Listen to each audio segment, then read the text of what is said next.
पिछले कुछ दिनों से सोशल मीडिया पे एक वीडियो काफी तेजी से वायरल हो रही है, जिसमें संरक्षण अधिकारी जकी अहमद को दिखाया जा रहा है कि कई युवाओं को, बेरोजगार युवाओं को नौकरी दिलाने के नाम पर उनके साथ ठगी किए हैं, लाखों का गबन किया है। हमारे साथ वही संरक्षण अधिकारी मौजूद है। इसी जिला मुख्यालय पे ही उनका ऑफिस है। हम बात करेंगे इन बातों में कितनी सच्चाई है। क्या नाम है आपका? जकी अहमद नाम है हमारा। एक वीडियो वायरल हुआ मीडिया के माध्यम से, जिसमें बताया जा रहा है कि आप कई युवाओं से नौकरी के नाम पर लाखों की ठगी किए हैं। क्या कहना चाहेंगे? नहीं, ऐसा नहीं है, क्योंकि मैं एक संवैधानिक पद पर हूँ, भले ही संविदा पर हूँ तो क्या।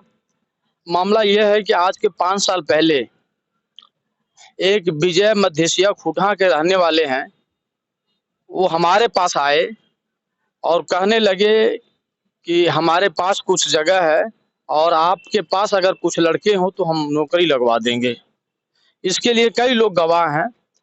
तो मैं अपने जान पहचान के 2-4 लोगों का पैसा मैं स्वयं अपने जेब से लेकर के, कुछ उन लोगों से लेकर के, ये मेरी गलती है कि अपने लोगों से लेकर के मैंने विजय कुमार जायसवाल के खाते में, एसबीआई पनियरा में उनका खाता है, खुटहा बाजार में, और नगर सहकारी महाराजगंज में खाते में कुछ पैसा डाला हूँ, कुछ नगद दिया हूँ। उसके बाद से वो काम नहीं हो पाया लड़कों का, जो हमारे रिलेशन में हमारे जान पहचान के लड़के थे। कहीं किसी की तरफ से कोई आपत्ति हमारे ऊपर नहीं पड़ा है और नौकरी उन लोगों का वो लगा नहीं पाए, तो उनके ऊपर मैं कार्रवाई किया, जिसमें एक एसआई चौधरी साहब थे, उनको पकड़ के ले आए और समय लिए। तो उस समय वो पैसा कुछ दिए, 45,000 रुपए, और उसके बाद विजय समय लेकर के भाग गए। 3 साल के बाद मुझे मालूम हुआ कि वो महाराजगंज में विजय फिर आकर के घूम रहे हैं। तो मैं 15/7/2023 को माननीय पुलिस कप्तान महोदय को एक IGRS पर मैंने सूचना दिया, जिसमें 19 तारीख को विजय कुमार पकड़े गए और पनियरा थाने पर बैठाए गए। पनियरा थाने पर उन्होंने लिख करके दिया है कि मैं जकी अहमद साहब से 10 लाख रुपए लिया हूं, मैं दूंगा। उसके बाद इस चीज को खबर पहुंच गई, काफी लोग उनके पास पहुंच गए जिनसे उन्होंने पैसा लिया है। उसमें हमारा थोड़ा सा भी इंटरेस्ट नहीं है, मेरा कोई भी हाथ नहीं है। जो कुल्ही थाने पर और इधर उधर दे रहे हैं लोग, मेरा उन लोगों से कोई जान पहचान नहीं था, क्योंकि कुल्ही थाने पर उस दिन इंस्पेक्टर साहब के सामने पूछा गया कि जकी अहमद को आप लोग पहचानते हैं?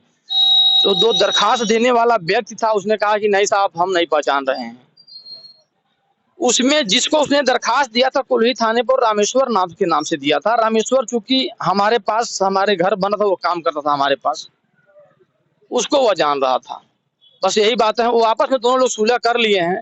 हमारे ऊपर बेबुनियाद यह आरोप लगाया गया है, जो कि मेरे नाम से कोई FIR न कोई वो था, किसी मामले में मैं उसमें नहीं हूँ। कुल्ही थाने के दरोगा मेरे साथ थे। कोल्ही थाने पर आपका वीडियो देखा गया जी। कोल्ही थाने पर आप किस लिए गए थे? कुल्ही थाने पर उसी दिन, एक दिन पहले वहीं से एक बालिका हमारे वहाँ जो है प्रस्तुत हुई थी पॉक्सो के मामले में। तो उसके पिता ने एक तहरीर दिया था, उसी गांव के बगल का रहने वाला, कि मैं अपने बच्ची को नहीं ले जाऊंगा। उसी दिन मैं और हमारे CWC के सदस्य महोदय अनुपम श्रीवास्तव दोनों लोग गए थे उस मामले की जांच करने के लिए, कि पिता अपने बच्ची को क्यों नहीं रख रहा, क्या कारण है।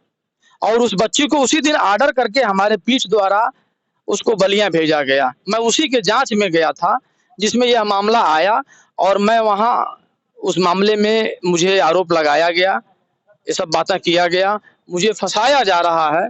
जो कि अब मीडिया बंधु हैं, अब उनके द्वेष की भावना से या जैसे भी हो, क्योंकि विजय से उनका संपर्क पुराना है। विजय कुमार खुटा जो रहने वाले हैं, वो कपड़े की दुकान किए हैं उन्हीं के मकान के बगल में। जब विजय को फंसते हुए देखे हैं ये लोग, तो उसका सहयोग कर रहे हैं। मैं जिसका कसम जो चाहिए मैं खाने को तैयार हूँ। मैं किसी का पैसा अपने हाथों में कभी लिया नहीं हूँ, न मैं खाते में लिया हूँ। कोई खंडन करके दिखा दे हमें, तो जो कहेगा मुझे मंजूर है। जिलाधिकारी द्वारा आपको कारण बताओ नोटिस जारी किया गया, जी, इस संबंध में क्या कहना चाहेंगे? जी, मैं इस नोटिस का मैं जवाब दूंगा साहब को, क्योंकि हमारे उत्तराधिकारी हैं जिलाधिकारी महोदय, और वो सही पूछे हैं। मेरा नाम आ जाने से कोई भी जो है घबराएगा, क्योंकि मैं विभागीय कर्मचारी हूँ। मुझे 17 साल हो गया इस विभाग में काम करते हुए, कोई आरोप नहीं लगा था। आज मैं इतना हताहत हूँ 28 तारीख से अब तक, कि जिसका मुझे कोई हिसाब नहीं है। मुझे जानबूझ के फंसाया जा रहा है, कोई तरीके का कोई आरोप लिखित या पेपर में, या तो मुझे कहीं वो दिखा दे, साबित कर दें लोग, तो जो नहीं सो मैं तैयार हूँ सजा भुगतने के लिए। ये द्वेष की भावनाओं को लेकर के विजय को बचाने के लिए उनके कुछ लोग हमारे ऊपर जो है ऐसा गेम खेल रहे हैं। जिन लोगों का पैसा आपके माध्यम से, जैसे कि आप कह रहे हैं, दिया गया है, वो लोग क्या किसी थाने पे आपके नाम से कोई तहरीर दिए हैं? जी नहीं नहीं, वो हमारे लोग हैं, हमारे परिवार के लोग हैं। उसमें से 2 लोग बहक गए हैं जिनको पैसा मैं अपने जेब से दिया हूँ, ये सच्चाई है, मैं एकदम सच्चाई बता रहा हूँ। उसमें से 2 लोग बहक गए हैं और वो लोग धमकी भी देते हैं हमको। 4-5 लोग हमको धमकी दे रहे हैं, रात दिन धमकी दे रहे हैं। मैं कुछ कह नहीं पा रहा हूँ। योगेश्वर शर्मा एक है और सत्येंद्र करके एक है, अब्बू हरेरा करके एक है, हमारे रिश्तेदार हैं। अब वो भी लगे हैं उसी दिन से, 28 तारीख से हमको धमकी देने लगे हैं। इंद्रजीत भी धमकी दे रहे हैं, बार बार फोन पर हमको तरह तरह की यातनाएं दे रहे हैं, फोन कर रहे हैं, जिसमें और भी लोग हमारे साथ हैं। विजय तो सुबह शाम दोपहर रोज धमकी दे रहा है मुझे, जिसकी एक ऑडियो रिकॉर्डिंग भी मेरे पास है। मुझे धमकी दे करके तमाम गाली भी दिया है, उसमें धमकी भी है मेरे पास। 28 तारीख को मुझे गाली दिया है वो, 28/7 को। उसी दिन पेपर में और मीडिया में मेरे खिलाफ तमाम चीजें निकल गई है कि उस चीज को वापस ले लो, मेरे खिलाफ क्यों आप पनियरा गए हैं। पनियरा थाने का मेरे साथ पूरा सपोर्ट है, बृजमनगंज कुल्ही थाने का भी मेरे साथ पूरा सपोर्ट है। जो कि लिखा पढ़ी हो गया था, उसके खिलाफ कुछ नहीं हो सकता था, लेकिन अब मुझे जानबूझ के फंसाया गया है इसमें। हमारे साथ एक व्यक्ति भी मौजूद है, इनका कहना है कि ये भी पैसा दिए, हम उनसे भी बातचीत करेंगे। आपका क्या नाम है चाचा जी? हमारा नाम शैलेंद्र कुमार है। ठीक है, आप कितना पैसा दिए? आपका कितना पैसा फंसा है? 4 लाख रुपए फंसा हुआ है। किनको पैसा आप इनको दिए थे? विजय को दिए थे, विजय मदेशिया को। इनको नहीं पैसा दिए थे आप? इनको नहीं दिए थे। किस लिए पैसा आप दिए थे? नौकरी के लिए दिए थे। क्या हुआ, नौकरी लगा आप लोगों का? नहीं लगा। कितना दिन पूर्व आप पैसा दिए? 2010 में। 2010 में पैसा दिए थे, अब तक नौकरी नहीं लगी। पैसा मांगते हैं तो उनके द्वारा क्या कहा जाता है? धमकी मिल रहा है, पैसा मत मांगिए, कोई शिकायत मत करिए, तमाम तरह धमकियां मिल रही है। कहाँ के रहने वाले हैं? सर जी यहाँ का। पैसा कहाँ दिए थे आप? उनके नगद दिए थे, बैंक से करके। नगद पैसा दिए थे कि खाते में उनके दिए? नहीं, नगद दिए थे। आपका क्या नाम है? मेरा नाम अभिषेक बड़ी त्रिपाठी है। ठीक, आप किनको पैसा दिए थे? ये विजय जी हैं खुटहा के, उन्हीं को दिए थे। कितना पैसा आप दिए थे? 80,000। किस लिए, किस मद में और किस लिए पैसा दिए थे? एक आन सोच संस्थान नामक एक संस्था थी, उसमें काम करने के लिए पैसा लिए थे जी। कितना दिन पूर्व आप पैसा दिए थे? ये करीब 2019 में दिए थे हम। इनको जानते हैं आप? नहीं, इनको तो नहीं जानते हैं हम। इनको भी पैसा दिए हैं? नहीं, इनको 1 रुपया नहीं दिए हैं हम विजय को दिए हैं। तो आपका क्या नाम है? अभिषेक मणि त्रिपाठी। अभिषेक मणि त्रिपाठी है। इनका भी यही कहना है, उस मामले में ये भी पैसा दिए हैं। हमने इनसे भी जब बातचीत किया तो इन्होंने भी कहा कि हम इनको पैसा नहीं दिए, यानी जकी अहमद को पैसा नहीं दिए हैं।